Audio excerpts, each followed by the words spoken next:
نحمده ونصلي ونسلم على رسوله الكريم اما بعد فاعوذ بالله من الشيطان الرجيم بسم الله الرحمن الرحيم قال الله تبارك وتعالى شهر رمضان الذي انزل فيه القرآن وقال الله تبارك وتعالى في مقام آخر ان هذا القرآن يهدي للتي هي اقوم وقال الله تبارك وتعالى إنا أنزلناه في ليلة القدر وما أدراك ما ليلة القدر ليلة القدر خير من 1000 شهر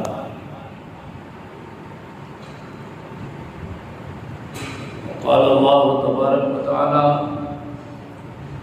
يا أيها الذين آمنوا كتب عليكم الصيام كتب عليكم الصيام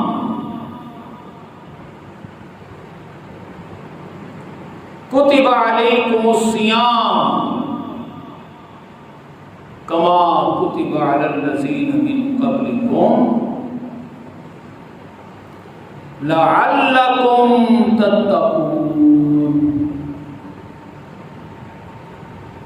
لعلكم تتقون وقال رسول الله صلى الله عليه وسلم إذا دخل رمضان فتحت أبواب الجنة وغلقت أبواب النار وسلسلة الشياطين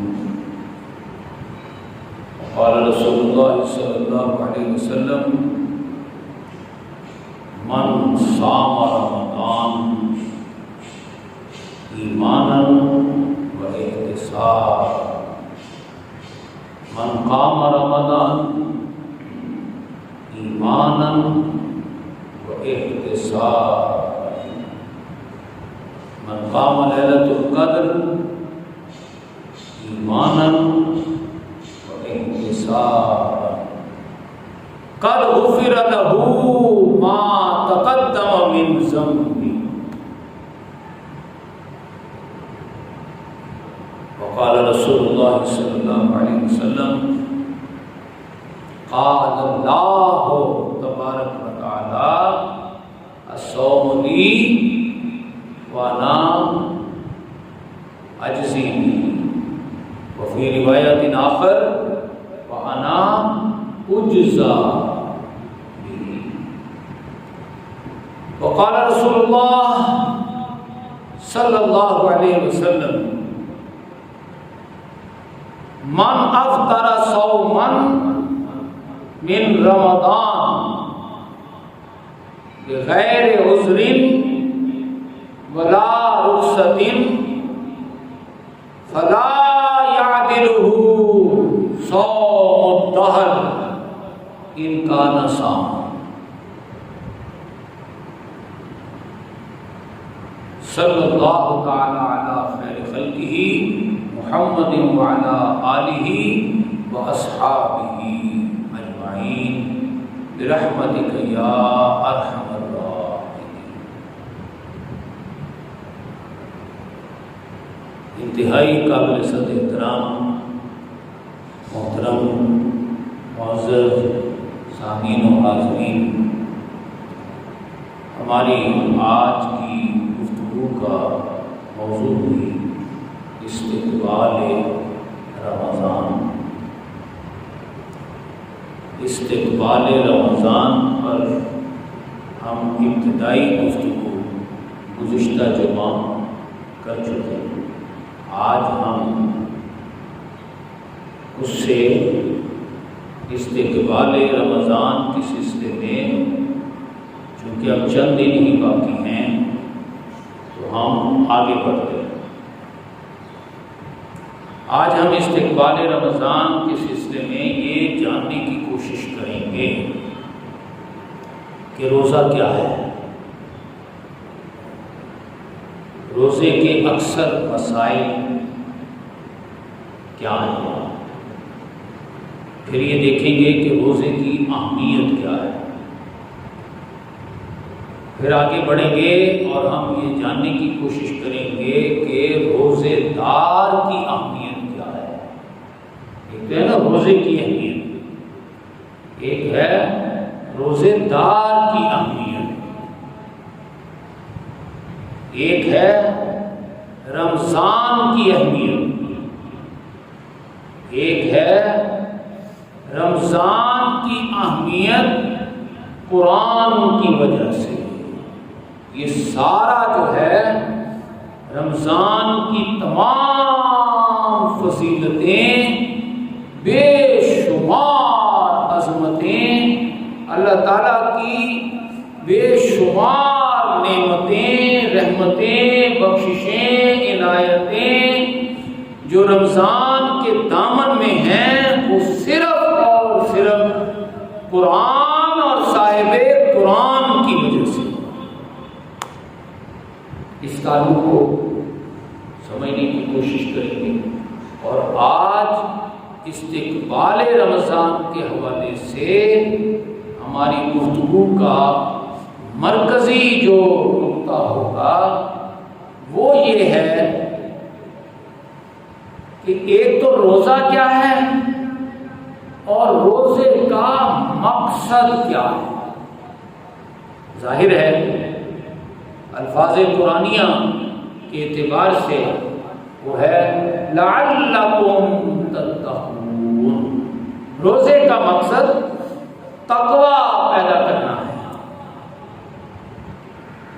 تو اگلے اسٹیپ کے طور پر ہم یہ سمجھیں گے کہ تقوی کیا ہے، روزہ کیا ہے، پھر تقوی کیا ہے، اور رمضان اور روزے اور رمضان کی تراویحاں یعنی قرآن، یہ ایک میکنزم ہے بندے میں تقوی پیدا کرنے کا۔ تو ساتھ ہی ساتھ استقبال رمضان کے حوالے سے ہم یہ جاننے کی کوشش کریں گے روزے سے تقوی کیسے پیدا ہوتا ہے، کیونکہ تقوی قرآن حکیم اور احادیث پر نظر ڈالی جائے تو ہمیں پتہ چلتا ہے تقوی مختلف چیزوں سے پیدا ہوتا ہے، لیکن سب سے کارگر ذریعہ، سب سے مجرب نسخہ تقوی پیدا کرنے کا راتوں رات، جیسے کہتے ہیں نا کروڑ پتی بن جانا، ایسے ہی راتوں رات متقی بن جانے کا واحد ذریعہ تقوی ہے، روزہ ہے۔ تقوی کا پیدا کرنے کا سب سے مجرب نسخہ روزہ ہے۔ سمجھنا ہے کہ روزے سے تقوی کیسے پیدا ہو۔ تو ہماری آج کی گفتگو کا موضوع استقبال رمضان، اور استقبال رمضان ہم کن ذیلی عنوانات کے تحت سمجھنا چاہتے ہیں ان کو ہم نے بیان کیا ہے۔ آئیے اب ہم اپنی گفتگو کا آغاز یہاں سے کرتے ہیں۔ اللہ پاک ارشاد فرماتا ہے شہر رمضان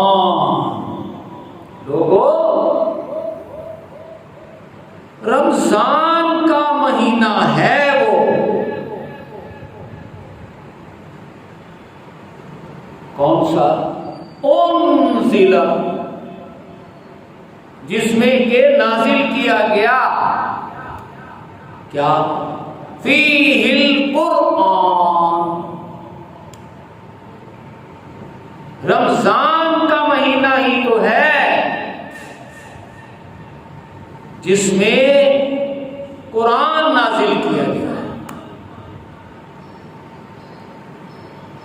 نہ رجب، نہ شعبان، نہ محرم، نہ صفر، نہ ربیع الاول، نہ ربیع الثانی، نہ جمادی الاول، نہ جمادی الثانی، صرف رمضان۔ رمضان کا مہینہ ہے جس کا دامن نزول قرآن سے بھرا ہوا ہے۔ اِنَّا، اللہ تعالیٰ فرما رہے ہیں بے شک ہم ہی تو ہیں، انزلناہ، ہم نے ہی تو نازل کیا ہے،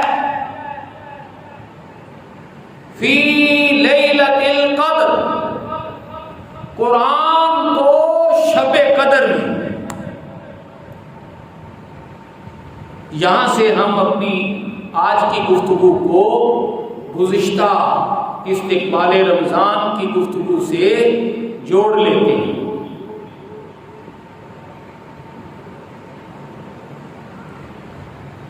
رمضان کی وہ رات جس میں قرآن نازل ہوا وہ شب قدر ہے۔ ایک رات، ایک لمحہ قرآن نازل ہو گیا، لیکن ہمیں معلوم ہے قرآن تو نجمن نجمن، یعنی تھوڑا تھوڑا 23 برس نازل ہوتا رہا۔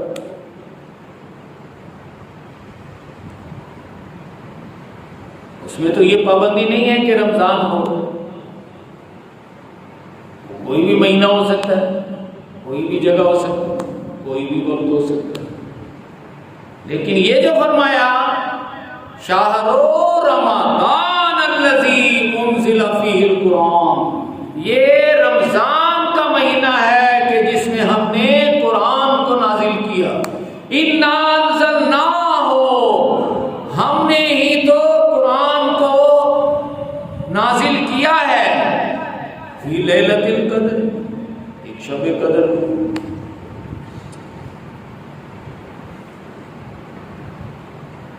تو پتہ چلا قرآن کے دو نزول ہیں۔ اصل نزول تو رمضان میں شب قدر ہے کہ اللہ نے لوح محفوظ پر سے لوح دنیا پر نازل کی، اور وہ جو لوح محفوظ پر لکھا ہوا ہے بالکل بعین ہی وہی قرآن لکھا ہوا ہے جو آج ہمارے سامنے ہمارے ہاتھوں میں موجود ہے، جو سورہ فاتحہ سے شروع ہوتا ہے اور والناس پر ختم ہوتا ہے۔ اسی ترتیب سے لوح محفوظ پر قرآن موجود تھا، وہاں سے نزول لوح دنیا پر نازل کیا گیا جہاں شب قدر میں، وہاں سے جبرائیل امین اللہ کے حکم سے جب جب بھی اس کو آرڈر ملتا گیا وہ لوح محفوظ سے لوح قلب مصطفیٰ پر نازل کرتا رہا۔ اور یہ نزول صرف رمضان میں ہی نہیں ہوا، صرف شب قدر میں ہی نہیں ہوا، بلکہ 23 برس مسلسل نزول اس کا جاری رہا۔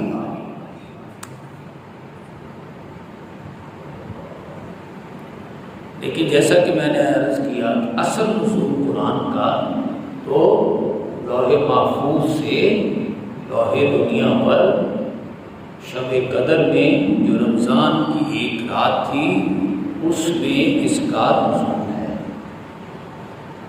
بعد میں اللہ پاک نے ایک شیڈول دے دیا کہ سب سے پہلے الحمدللہ کی آیت نہیں لے جانی، جب میرا محبوب غار حرا میں ہو اور مجھے پکار رہا ہو، اس کی کیفیت یہ ہو کہ وَوَجَدَكَ ضَالًّا فَهَدَىٰ۔ اعلیٰ حضرت امام احمد رضا خان بریلوی رحمۃ اللہ علیہ اس آیت کا ترجمہ یوں فرماتے ہیں، جب ہم نے آپ کو ہدایت کی تلاش میں سرگرداں پایا، وَوَجَدَكَ ضَالًّا، ہدایت کی تلاش میں سرگرداں پایا، فَهَدَىٰ، تو ہم نے ہدایت عطا فرمائی۔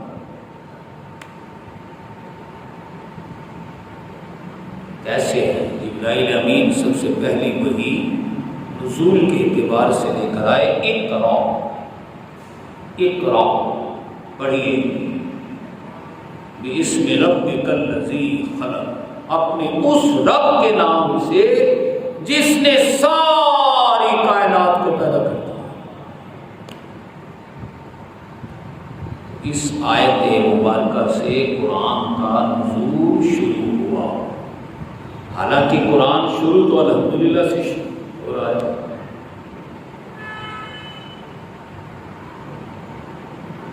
لیکن قرآن کی جو آخری آیت آئی وہ ہے الیوم اکملت لکم دینکم، آج ہم نے آپ کا دین آپ کے لیے مکمل کر دیا، وَأَتْمَمْتُ عَلَيْكُمْ نِعْمَتِي، اور ہم نے اپنی نعمت کو مکمل کر دیا، وَرَضِيتُ لَكُمُ الْإِسْلَامَ دِينًا، اور ہم نے آپ کے لیے دین کے طور پر، نظام زندگی کے طور پر اسلام کو پسند کر لیا۔ اب یہ آخری آیت تو یہ ہے، لیکن لوح محفوظ پر السلام علیکم، اور آج بھی ہمارے پاس جو قرآن ہے اس کی آخری آیت من الجنۃ والناس، تو یہ ہے، اس کا مطلب نزولی ترتیب اور ہے، مصحفی ترتیب اور۔ میں نے بتایا نا نزولی ترتیب تو یہ ہے، پہلی آیت اقرا بسمی، اور کتابی ترتیب ہے پہلی آیت ہے الحمدللہ، نزولی ترتیب آخری ہے الیوم اکملت لکم ورضیت لکم الاسلام دینا، اس کے بعد کوئی وحی نہیں آئی، وَرَضِيتُ لَكُمُ الْإِسْلَامَ دِينًا، اس لفظ کے نازل ہونے کے بعد ختم، دین مکمل، اتممت نعمتی ہو گیا۔ آخری آیت تو یہ ہے نزول کے اعتبار سے، لیکن کتاب میں الہدا، ذالک الکتاب لا ریب فیہ، الکتاب الہدا، قرآن کی آخری آیت تو ہے من الجنۃ والناس۔ پتہ چلا اصل نزول تو وہ تھا جو رمضان کے مہینے میں جس رات اللہ نے قرآن کو لوح محفوظ سے لوح دنیا پر نازل کر، سبحان اللہ، سبحان اللہ، اصل نزول وہ ہے، کیونکہ وہ اصل نزول ہے، اور یہ اصل ترتیب جو آج ہمارے سامنے ہے یہ اس اصل نزول کے نتیجے میں لوح محفوظ والی ترتیب ہے، سمجھے؟ لیکن نزول نازل ہونا وہ اللہ نے جس موقع پر جو آیت جس وقت مناسب سمجھی اس موقع کی مناسبت سے نازل ہوئی۔ آئیے اب ہم دیکھیں کہ رمضان المبارک میں قرآن کا تو ہم نے دیکھ لیا، رمضان کے دامن میں سب سے بڑی دو چیزیں، ایک ہے قرآن کا نزول ہم نے ابھی سمجھنے کی کوشش کی، ایک ہے روزی، قرآن اور روزے، یہ دونوں ہیں منبع، سرچشمہ، جڑ، بنیاد، مرکز، محور کس کا؟ تقوی کا۔ سبحان اللہ، کیا بات، کیا بات، تقوی۔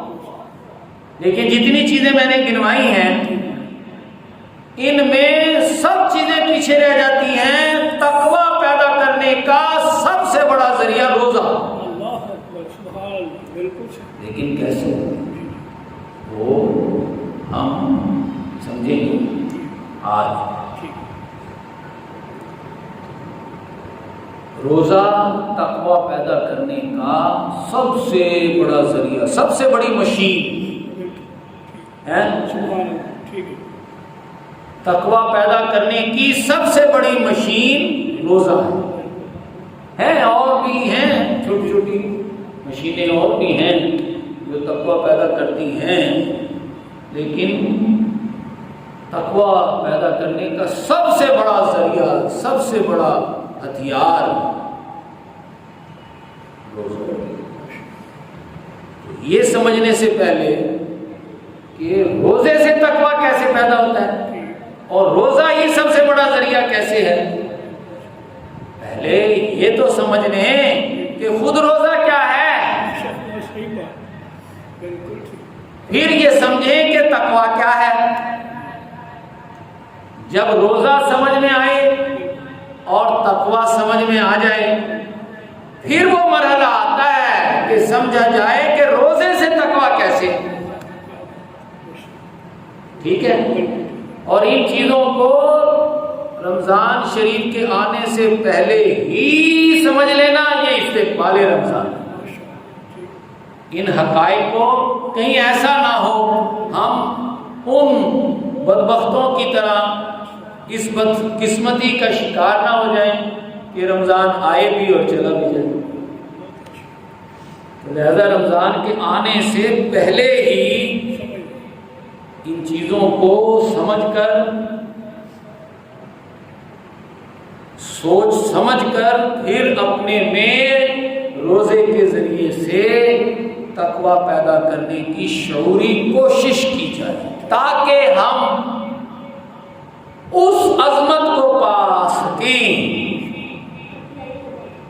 جو متقی روزے دار کی ہوتی ہے۔ تقوی والا روزے دار ایک ہے بے تقوی روزے دار۔ وہ روزہ تو رکھتا ہے لیکن اسے پتہ ہی نہیں، اسے طریقہ ہی نہیں، اسے سمجھ ہی نہیں۔ مل تو گیا ہے اسے ہیرا، لیکن سمجھ رہا ہے وہ کانچ کا ایک ٹکڑا۔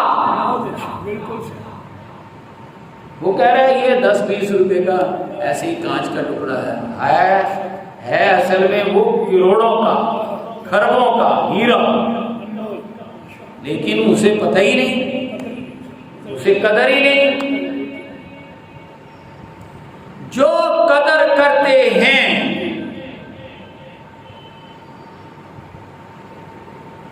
قدر کا نام شکر ہے، جو شکر کرتے ہیں اللہ فرماتا ہے لئن شکرتم لأزیدنکم، قرآن حکیم ہے۔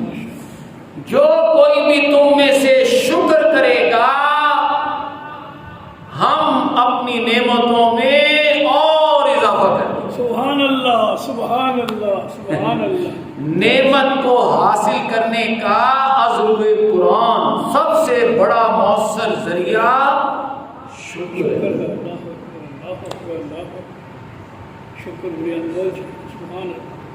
شکر سے ایک نعمت مل گئی، اب اس کا شکر ادا کرو، دوسری آ جائے گی، دوسری کا شکر، تیسری۔ نعمتوں کو لینے کا سب سے کارگر طریقہ تو شکر ہے۔ شکر کا مطلب ہے روزے کا یہ میکنزم سمجھ میں آ جائے کہ روزہ کیا ہے، تقوی کیا ہے، روزے سے تقوی پیدا ہوتا کیسے ہے۔ جو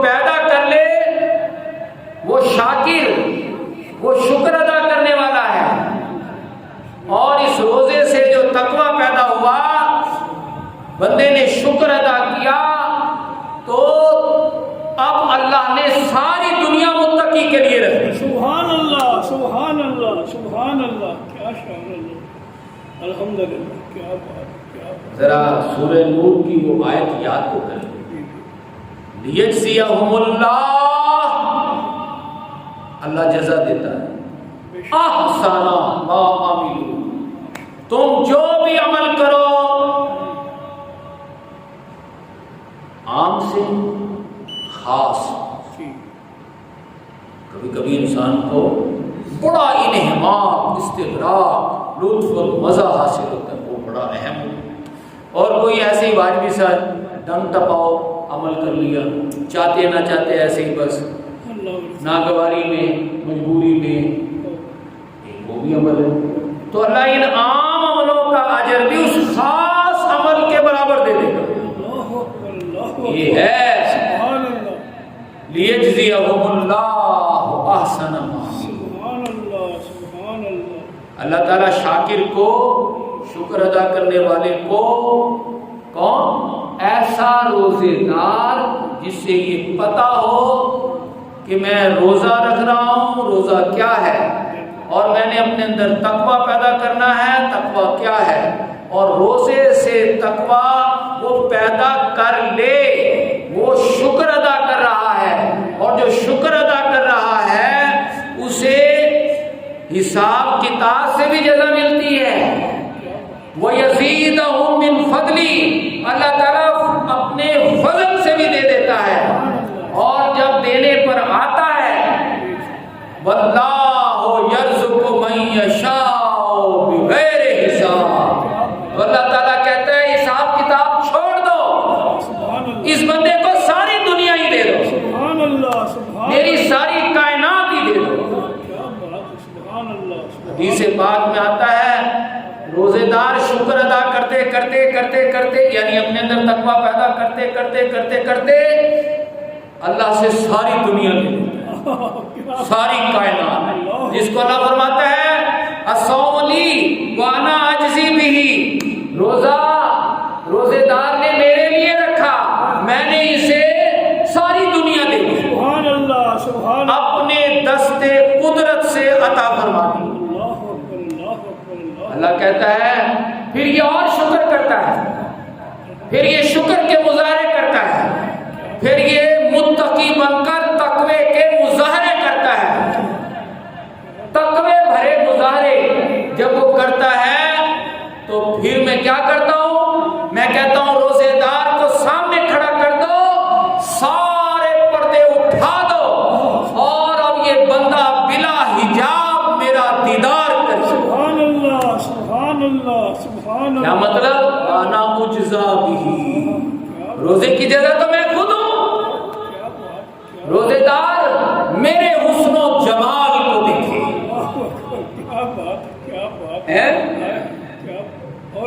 یہ شکر، جو شکر ادا کرے گا کون؟ جو روزے کو سمجھے گا، جو تقوی کو سمجھے گا، جو روزے سے تقوی پیدا کرے گا، اس کی تو یہ شان ہے. اور جو روزہ تو رکھے لیکن اسے پتہ ہی نہ ہو کہ تقوی، لعلکم تتقون، قرآن میں آتا ہے کتب علیکم الصیام، ہم نے تم پر روزے فرض کیے. کس لیے؟ لعلکم تتقون، تاکہ تم روزے رکھو، روزے کے ذریعے سے تقوی پیدا کرو. سبحان اللہ، سبحان اللہ، کیا بات، کیا بات، بالکل ٹھیک. روزے کے ذریعے سے تقوی پیدا کرو. اب روزہ کیا ہے؟ روزے کی بڑی جامع، بڑی گمبھیر ترین جو تعریف ہے، جامع و معنی تعریف، جو بڑے بڑے ائمہ، اولیاء، فقہاء، صحابہ، صوفیاء، شہداء اور خود تاجدار انبیاء صلی اللہ علیہ وسلم سے مروی ہے، وہ میں بیان کروں.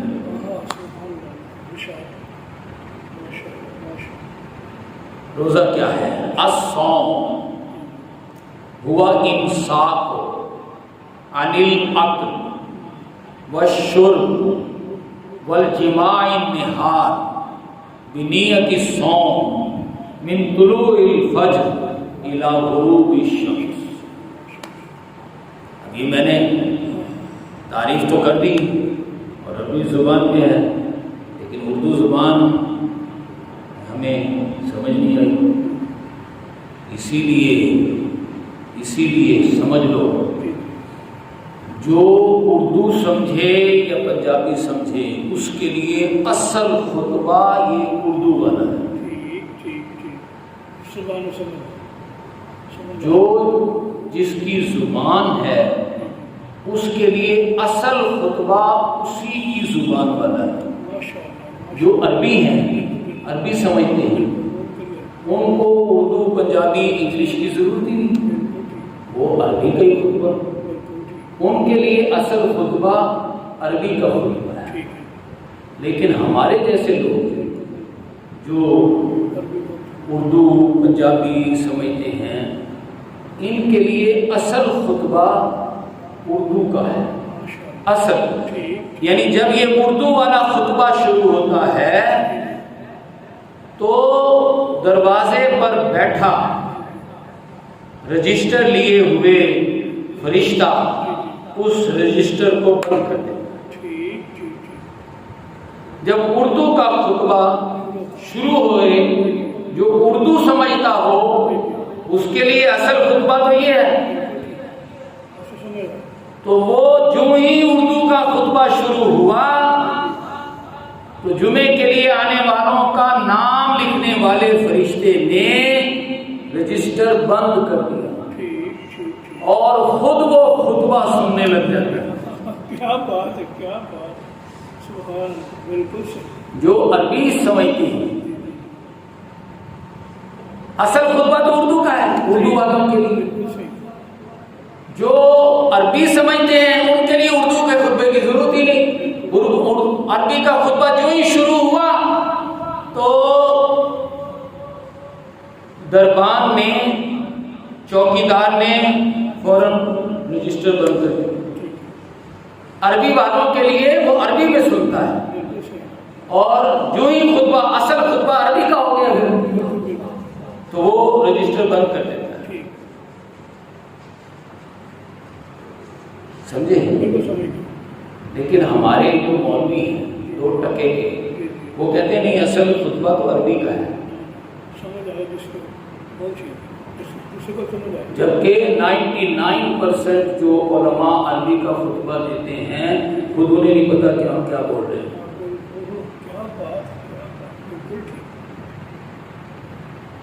وہ خطبہ ہے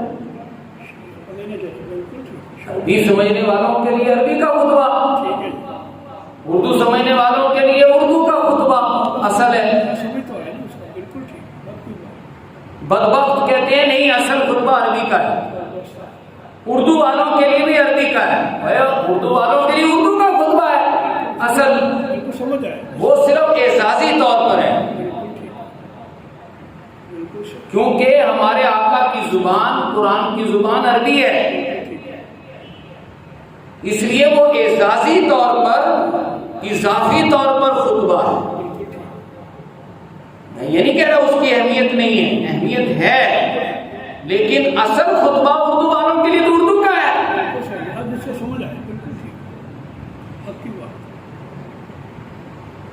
بھئی پہلی، دوسری، تیسری، چوتھی، پانچویں، 10ویں میں بچے آتے ہیں تو وہ اردو سمجھتے ہیں، پنجابی، ان کو اردو پنجابی میں ٹیچر سمجھاتا ہے، اس کو ان کو سمجھ ہی نہ آئے اور ٹیچر اپنا لیکچر دے کے چلا جائے فارسی میں، انگریزی میں، جاپنی میں، چائنی میں، وہ بچوں کو پتہ ہی نہ چلے تو کیا ہوا؟ کوئی عقل مند شخص کہے گا یہ صحیح کلاس جا رہی ہے، بچوں کو پتہ ہی نہیں چلا. وہ لاکھ کہتے رہے نہیں انگریزی بھی پڑھی ہے، ہمایت ہوتی ہے بھائی، لیکن بچوں کو سمجھ ہی نہیں آ رہی.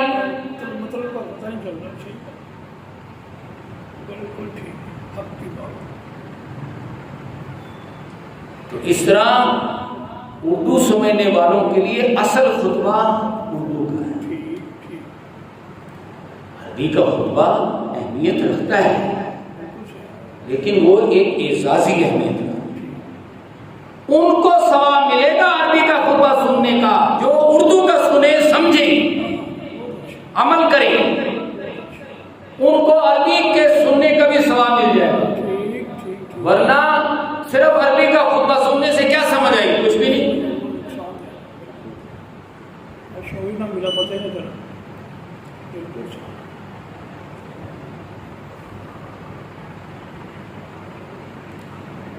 تو جو چوکیدار فرشتہ اب اردو کا خطبہ شروع ہوا، وہ آیا ہوا ہے، اس نے رجسٹر بند کر دیا، اب جو آ رہے ہیں وہ سب غیر حاضری ہیں، سب کی غیر حاضری ہے۔ کیا ہوا؟ لاکھ سمجھتے پھرے کہ ہم نے جمعہ پڑھ لیا، کہاں جمعہ پڑھ لیا؟ اصل خطبے کے لیے علیحدہ اذان ہے،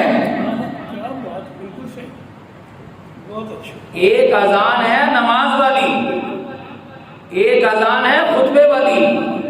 خطبے والی اذان میں تو گھر میں بیٹھے رہے، اور نماز والی اذان پر تو روزانہ آتے ہیں۔ نماز والی اذان پر تو پورا ہفتہ آتے ہیں، جمعے کو بھی، ہفتے کو بھی، اتوار کو بھی، پیر کو بھی۔ ظہر کی نماز تو ہر روز ہوتی ہے، ظہر کی اذان تو ہر روز ہوتی ہے، اور جمعے والی خطبے والی اذان جمعے کے دن پہلے ہوتی ہے۔ جو اس پر نہ آیا غیر حاضر۔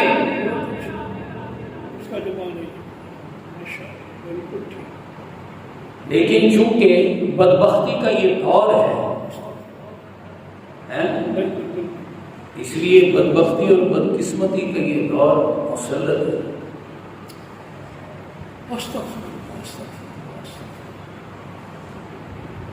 اچھا، بہرحال وہ جو میں نے روزے کا معنی عربی میں بیان کیا، آئیے اب ہم اسے، اب میں نے تو پڑھ دیا، میں دوبارہ پڑھ دیتا ہوں، میں 100 دفعہ پڑھ لیتا ہوں، کیا سمجھ میں آئے گا؟ کچھ بھی نہیں۔ جب تک آپ اس کو اردو میں نہیں سمجھائیں گے تو کیسے سمجھ میں آئے گا؟ پڑھتے رہو پڑھتے رہو، سمجھ میں کہاں آئے گا؟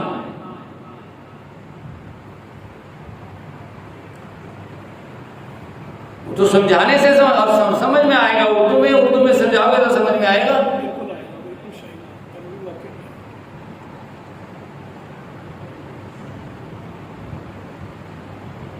الصوم هو امساک عن الاکل والشرب والجماع النہار بنیت الصوم من طلوع الفجر الى غروب الشمس۔ یہ تو پڑھی، اب عربی میں جو خطبہ ہوگا وہ تو پڑھو، تو اتنا پڑھا کیا سمجھ میں ہے؟ کچھ بھی نہیں۔ 100 دفعہ پڑھ لے، 1000 دفعہ پڑھ لے، کیا سمجھ میں آئے؟ کچھ بھی نہیں۔ تو جو نہیں سمجھ آئے گا تو پھر عمل کیسے ہوگا؟ عمل بھی نہیں۔ آئیے، اصل خطبہ جو ہے وہ عربی، اردو، قرآن اور پنجابی اردو کو سمجھا، مادری زبان میں سمجھایا جو جا رہا ہوتا ہے، وہ اصل خطبہ۔ الصوم روزہ، نام ہے امساک عن الاکل والشرب، 3 چیزوں سے بچنے کا۔ امساک کہتے ہیں بچنا، اپنے آپ کو روکنا، روکے رکھنا، قابو میں رکھنا۔ کس چیز سے کنٹرول میں رکھنا؟ عن الاکل، کھانے کی چیزوں سے، والشرب، اور ہر قسم کی پینے کی چیزوں سے۔ یہ نہیں کہ پانی سے تو روزہ ہے اور جوس پیے جا رہے، یہ کیا ہوا؟ ہر قسم کی پینے کی چیزیں، روٹی تو نہیں کھا رہے ہیں، انڈا کھائے جا رہے، گوشت کھائے جا رہے، کہتے روٹی سے نہیں، ہر قسم کی کھانے کی چیزیں۔ عن الاکل والشرب، ہر قسم کی پینے کی چیزوں سے۔ امساک، اپنے آپ کو روک کے کرنا ہے. دو چیزیں. تیسری چیز ہے والجماع النہار، شادی شدہ مرد عورت مباشرت کریں تو روزے کی حالت میں نہیں کرنا. دن کے وقت ازدواجی تعلق سے بچنا، کھانے سے بچنا، پینے سے بچنا، اپنے آپ کو بچانا، روکنا، اور ازدواجی تعلق سے دن کے وقت جماع النہار بنیت الصوم، روزے کی نیت کے ساتھ بچنا. لہذا نیت ضروری ہے. بہت سی چیزوں میں نیت ہوتی تو ہے لیکن فرض کی حیثیت نہیں رکھتی. روزے میں نیت فرض ہے. اگر نیت ہے تو روزہ ہے، اگر نیت نہیں ہے سارے دن آپ بھوکے پیاسے رہیں، روزے دار نہیں ہیں. روزے دار نہیں ہیں. اس لیے ہمیں ایڈوانس نیت کی تعلیم دی گئی ہے. ہاں،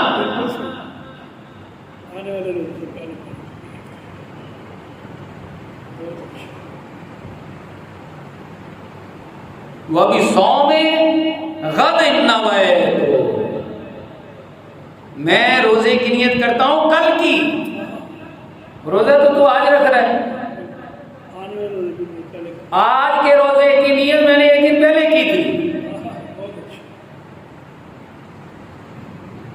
آج جو روزہ رکھ رہا ہوں اس کی تو نیت کل ہی کر چکا تھا، لیکن آج جو نیت کر رہا ہوں وہ ایڈوانس کل کی کر رہا ہوں تاکہ نیت نہ کہیں رہ جائے. سمجھے؟ وہ بھی صوم غد، کل روزے رکھنے کی آج ہی نیت کر رہا ہوں. نوائے تو میں نیت کرتا ہوں من شہر رمضان، رمضان کے مہینے کے روزے کی، کل کے روزے کی میں آج ہی نیت کر رہا ہوں. اور آج جو روزہ رکھ رہا ہوں اس کی نیت تو میں پہلے ہی کر چکا تھا. تو اس طرح ایڈوانس نیت چلتی. نیت فرض ہے. بنیت الصوم من طلوع الفجر، طلوع آفتاب نہیں، طلوع فجر، فجر کے طلوع ہونے سے الی غروب الشمس، یہاں غروب سورج کا ہے، وہاں طلوع سورج کا نہیں ہے. سمجھے؟ فجر کا طلوع ہے. تو طلوع فجر سے لے کر غروب آفتاب تک کیا کرنا ہے؟ بچنا ہے کھانے سے، پینے سے اور ازدواجی تعلق سے. آپ اگر اس کو انالیسس کریں نا، 2-2-4 کی طرح سمجھنے کی کوشش کریں تو روزہ 5 چیزوں کا نام ہے. روزہ 5 چیزوں کا نام ہے. کھانے سے بچنا، پینے سے بچنا، ازدواجی تعلق سے بچنا، 3 چیزیں ہوگی. چوتھی چیز ہے ڈیوریشن، کب سے کب تک. سمجھے؟ طلوع فجر سے لے کر غروب آفتاب تک بچنا، اس کا ایک دورانیہ ہے. طلوع فجر سے پہلے کھانا پینا جائز ہے اور غروب آفتاب کے بعد کھانا پینا جائز ہے. لیکن اس کے درمیان میں کھانا پینا، ازدواجی تعلق ناجائز. سمجھے؟ 3 چیزیں ہو گئی. کھانے سے بچنا، پینے سے بچنا، ازدواجی تعلق سے بچنا اور طلوع فجر سے غروب آفتاب تک بچنا. 4 ہو گئی. 5ویں چیز کیا ہے؟ 5 چیزوں کا نام ہے نا روزہ. 5ویں چیز ہے نیت. نیت روزہ. آپ وضو کرتے ہیں، وضو میں نیت کرنی چاہیے. بہت اچھی بات ہے، بڑی اہمیت ہے. لیکن وضو کے فرائض میں نیت شامل نہیں ہے.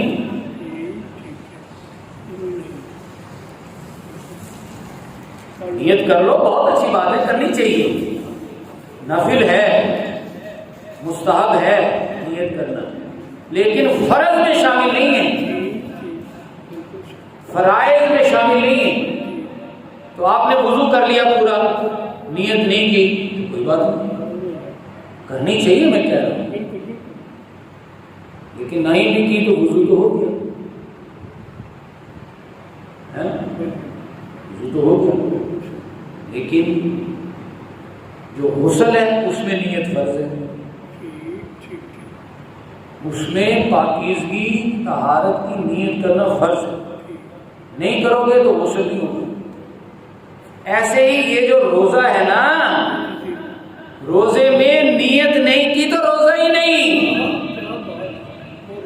فرض ہے نیت۔ تو پانچویں چیز روزے میں نیت کا ہونا ضروری ہے، ٹھیک ہو گئی؟ روزہ کیا ہے؟ 5 چیزوں کا نام ہے، کھانے سے، پینے سے، ازدواجی تعلق سے بچنا، طلوع فجر سے لے کر غروب آفتاب تک بچنا، چوتھی چیز، 5ویں چیز نیت روزہ، روزے کی نیت کے ساتھ، تو 5 چیزوں کا نام روزہ ہے۔ لیکن کچھ ایسی حالتیں ہیں جس میں ہم روزے رمضان میں روزہ چھوڑ بھی سکتے ہیں، مثلا انتہائی تکلیف دہ سفر میں تکلیف دہ سفر ہے تو اس میں روزہ چھوڑ گیا، بعد میں رمضان کے بعد جتنے چھوڑ گئے اتنے رکھ لو، یا ایسی کریٹیکل صورت، کوئی مثلا ایکسیڈنٹ ہو گیا، کوئی ہارٹ اٹیک ہو گیا یا کوئی اور بیماری آ گئی، تو ڈاکٹر نے کہا کہ اگر دوائی وغیرہ نہ کھائی گئی اور روزہ رکھا تو یہ مرض کافی کمپلیکیٹڈ ہو جائے گا، نقصان دہ ہوگا، ہو سکتا ہے موت واقع ہو جائے، ہو سکتا ہے موت کے قریب آنے کا ذریعہ بن جائے یہ روزہ رکھنا، تو یہ اس وقت روزہ، ایسی صورت میں روزہ بیماری، اور ایسی بیماری یہ نہیں نزلہ زکام کھانسی ہو گیا اور یہ ہو گیا اور جناب، تو پھر یہ نہیں روزہ رکھے۔ اور اگر کوئی ایسی صورتحال ہے، کوئی متقی پرہیزگار ڈاکٹر مشورہ دے رہا ہے، اسے پتہ ہے روزے کی اہمیت کا، اکثر تو ڈاکٹروں کو پتہ نہیں ہوتا، تو جان کے لالے پر جائیں اس سے، تو پھر روزہ چھوڑا بھی جا سکتا ہے رمضان کا۔ اسی طرح ہی اگر دودھ پلانے والی ماں،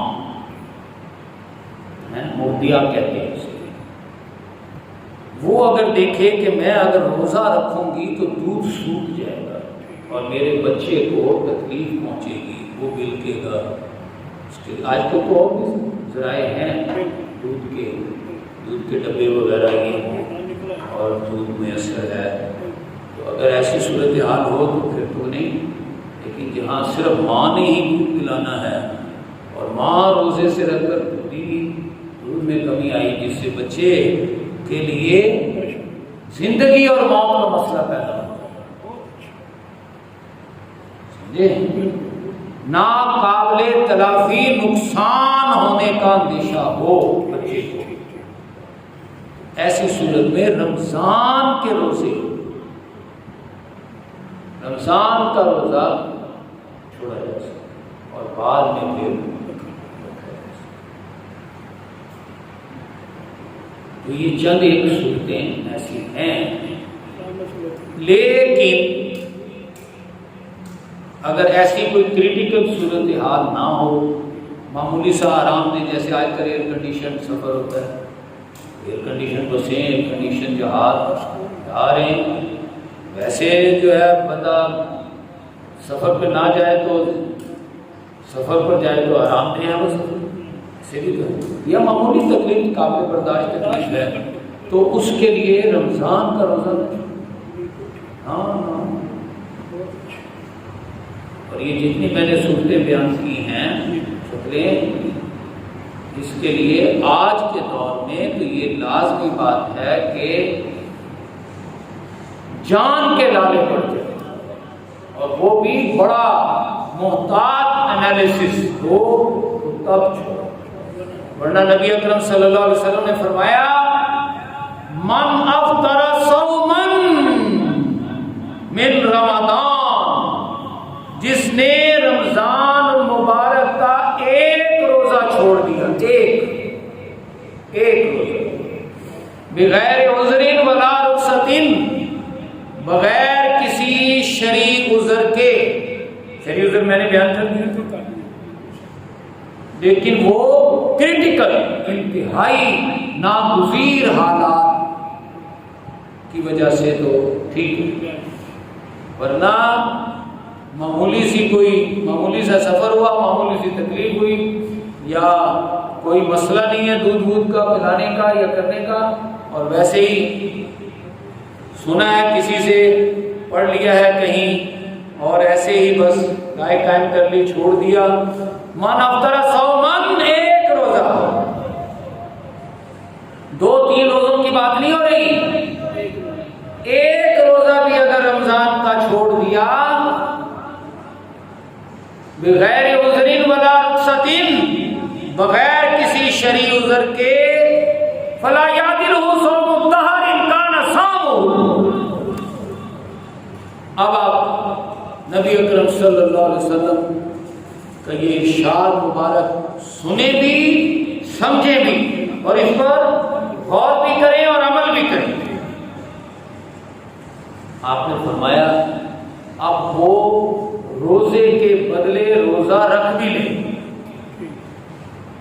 پھر فرمایا ان کان صامہ، اگر وہ روزہ رکھ بھی لیں.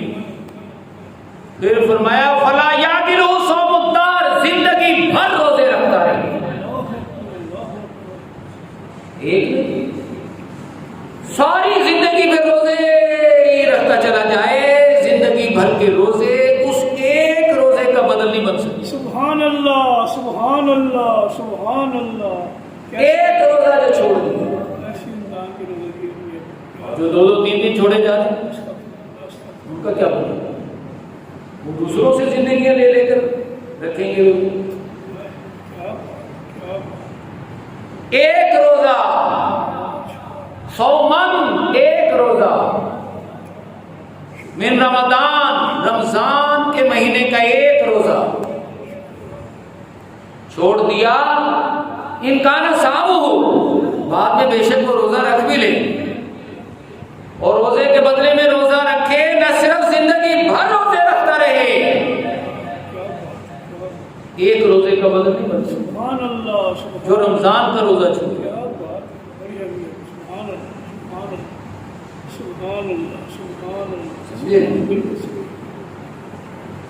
روزے کا معنی پتہ چلا. اچھا، اکثر اوقات ایسے ہوتا ہے، مثلا 3 تاریخ کو اللہ کرے یہ جب بھی اللہ کی مشیت ہو ہمارے روزے شروع ہو جائیں، تو پہلا روزہ، دوسرا، تیسرا، چوتھا، 5ویں روزے میں اکثر یاد نہیں رہتا کہ ہم روزے سے، یاد نہیں رہتا.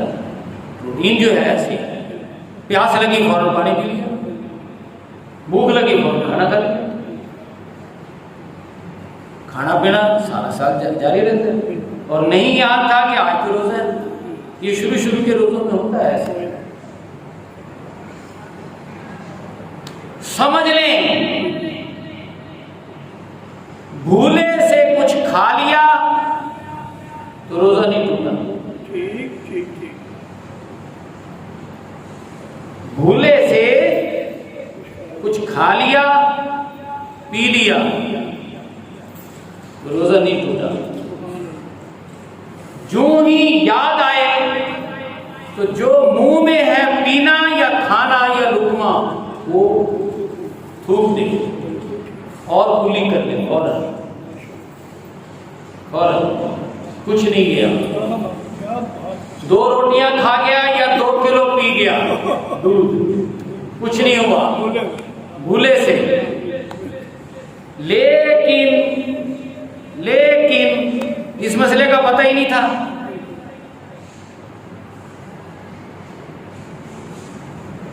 اس مسئلے کا پتہ ہی نہیں کہ روزہ نہیں ٹوٹا، اور اب بیٹھا کھا رہا ہے، کہتا روزہ تو ٹوٹ گیا۔ وہ سب کہہ رہا ہے وہ کیا روزہ تو ٹوٹ گیا، اب وہ کھائے گا، اب روزہ ٹوٹے گا۔ کیا بات سبحان اب نہ صرف روزہ رکھے گا بلکہ روزوں کا قضائیت بھی دینی پڑے گی، جرمانہ۔ سبحان اللہ 30 روزے مسلسل رکھنے پڑیں گے۔ کیا بات کیوں نہیں جانا، کیوں نہیں سمجھا، سبحان اللہ کیوں نہیں علم حاصل کیا، بہت اچھا کیوں نہیں بیٹھے، کیوں نہیں آئے، کیوں نہیں استقبال رمضان کیا؟ بالکل باقی ساری چیزوں کا پتہ ہے، کہتے ہیں ہمیں تو پتہ ہی نہیں تھا۔ نہ پتہ ہونا بھی ایک جرم ہے، پتہ کرو، سمجھو۔ تو بھولے سے، کھانے پینے سے روزہ نہیں ٹوٹتا، تو کوئی جرمانہ نہیں، کوئی فدیہ نہیں، کوئی قضائی نہیں، کوئی کفارہ نہیں، کوئی کفارہ بھی نہیں۔ لیکن مسئلے کا پتہ ہی نہیں، بھولے سے کھا کے لیا اور پھر سمجھا روزہ تو میرا ٹوٹ گیا، پھر کھایا پیا جا رہا ہے۔ اب ٹوٹا ہے، اب کفارہ ہے، اب کفارہ بھی۔ اچھا، ایسے لوگ جو کسی انتہائی مہلک بیماری میں مبتلا ہو، جیسے دل کی بیماری، جیسے شوگر کی انتہائی آخری سٹیج، یا بلڈ پریشر کی مستقل بیماری ہے، تو اگر تو انہیں صحت مل جائے پھر تو رکھیں کیوں نہ رکھیں، اور اگر صحت نہ ہو تو رمضان کے بعد بھی صحت نہیں ہے، ظاہر ہے رمضان میں بھی بیمار، رمضان کے بعد بھی بیمار، بیماری تو مستقل چل رہی ہے، دوائیوں کے سارے کام چل رہا ہے، ذرا سی دیر پانی نہ پیا جائے تو زبان خشک ہو جاتی ہے، چھالے پڑ جاتے ہیں، تو پھر وہ کیا کرے، وہ پھر فدیہ ہے، رمضان کا فدیہ ہے، 1 روزے کا صبح شام کا اپنے سے ذرا بہتر کھانا، کسی غریب کو 2 ٹائم کا روزے رکھنے اور روزے افطار کرنے کا کروائے، یا پھر اس کے پیسے دیں کسی غریب کو، یہ فدیہ۔ لیکن جو ہی صحت یاب ہو جائے فدیہ شدیہ گیا، اب روزہ رکھو، یہ اس کے لیے ہے فدیہ جو مجبوری میں ہے ہی بیمار۔ فدیہ تو فوراً دے دے، بیماری اگر ٹھیک ہو جائے تو فدیہ شدیہ جو دیا وہ ٹھیک ہے، نہیں اب روزہ بھی رکھو۔ لیکن اگر ترخاؤ کام کیا جا رہا ہے تو کسے ترخا رہے ہو، کسے دھوکہ دے رہے ہو؟ 1 روزے کا بدل پوری زندگی کے روزے نہیں بن سکتے۔ رمضان کا 1 روزہ بھی بڑا اہم ہے، سمجھے، 30 کے 30 روزے بڑے اہم۔ اللہ پاک ہمیں سمجھنے اور عمل کرنے کی توفیق عطا فرمائے، آمین۔